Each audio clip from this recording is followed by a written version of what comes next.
засгийн газрын ярилцлагаар ийм асуудлууд яригдаагүй. Би бол бас яг та бүхэнтэй адилхан хэвлэлийн мэдээлэлтэй өчигдөр шатар даргын хийсэн мэдээллийг үзсэн.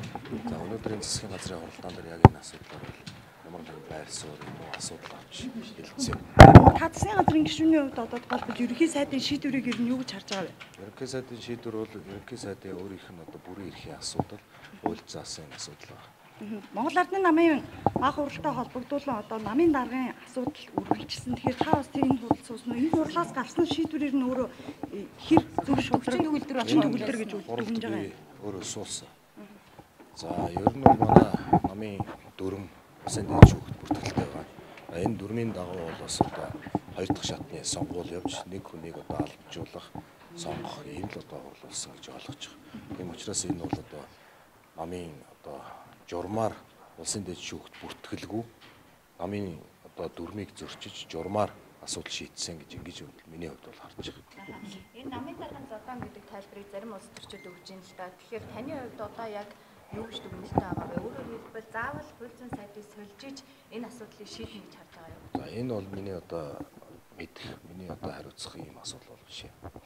Та одоо хууль тогтоогчийн хувьд улсын хуралдаа бас гишүүн шүү дээ. Тэгэхээр одоо энэ хууль шүүхийн байгууллагын дарга цэргийг сольсноор одоо юу гэдэг хин нэгнийгээ ингээд гин буруутай эсхийг шийддэг ийм тогтолцоо ер нь байж болох юм болов шударга ёсныхаа хувьд.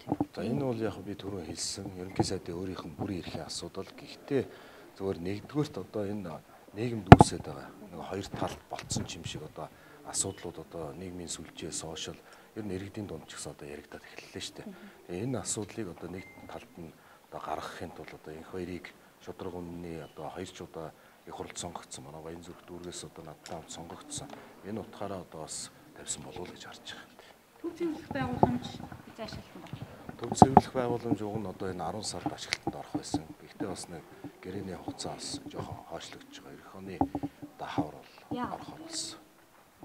Яг уу гэрээний энэ чинь бас томоохон төсөл. Би бас түрүүн урд нь хэлжсэн зүүн Азад бас хамгийн том төсөл болж явж байгаа юм билээ. Тэгээ мэдээж одоо энэ төсөл томоохон хөрөнгө оруулалт хийж байгаа. Энэ цаг үед бас жижигхэн асуудлууд гарсан байлээ. Жижиг асуудал нь ямар асуудал? За мэдээж энэ нөгөө шатаах зуухны асуудал байгаа. Яг энийг одоо би бас барилгын сайдын хуваар хөөцөлтөд явж байна. Анхнаасаа энэ гэрээг хийхэд энэ одоо төсөл хэрэгжиж эхлэхэд би бол сайдаар байгаагүй. Гэхдээ одоо нөгөө лаг шатаах үйлдвэр байхгүйгээр энэ асуудал бол цэвэрлэх байгууламжийн асуудал одоо төсөл нь хэрэгжиж явсан ийм асуудалтай. Бүртгэн нэмэгдэх үү? Бүртгэн нэмэгдэх. Хэдэн доллар? Мөнхбаатар сайд өнөөдөр засгийн газрын хуралдаанд ирсэн үү? Ер нь засгийн газрын 100 гаруй сая доллар нэмэгдэх юм шиг. Та засгийн газрын гишүүн танд хэлэхгүйгээр нэг өдөр ажилласан чөлөөлчүүд яах вэ? За мэдээж энэ одоо миний хувьд яг өөр дөр тулгараагүй асуудал учраас Мөнхбаатар сайдаас өөрөөс нь асуух хэрэгтэй. Энэ засгийн газрын бүртгэнээр та 20 минутын процент тань дээр байгаа тийм. Тэгэхээр одоо яг төвчрхийг бууруулах тал дээр яг ямар ч юм.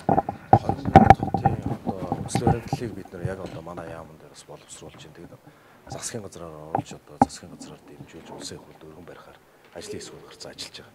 Ойрын хугацаанд одоо ямар гарч шийдлээ. Ер нь зүгээр 20 минутын хот өмсөл баримтлалыг хамгийн түрүүнд батлуулах хэрэгтэй. Барилгын тухай хуулийг одоо шинжилэн одоо өргөн барих хэрэгтэй. За орон сууцчлалтын тухай анхдагч хуулийг бас бид нэр өргөн барихаар бас ажлын хэсэг гараад бэлдээд. Ер нь зохицоор нь одоо энэ асуудлуудын өнөөдөр 30 хэдэн жилийн хугацаанд үүссэн энэ асуудлыг зохицоор нь одоо бас шийдэхин тулд манай яам дээр бас нэлээд хэдэн хуулиуд дээр хуулийн өөрчлөлт шинжилэн найруулах хийж өргөн барихаар ажиллаж байна. Энэ намрын жуулганд.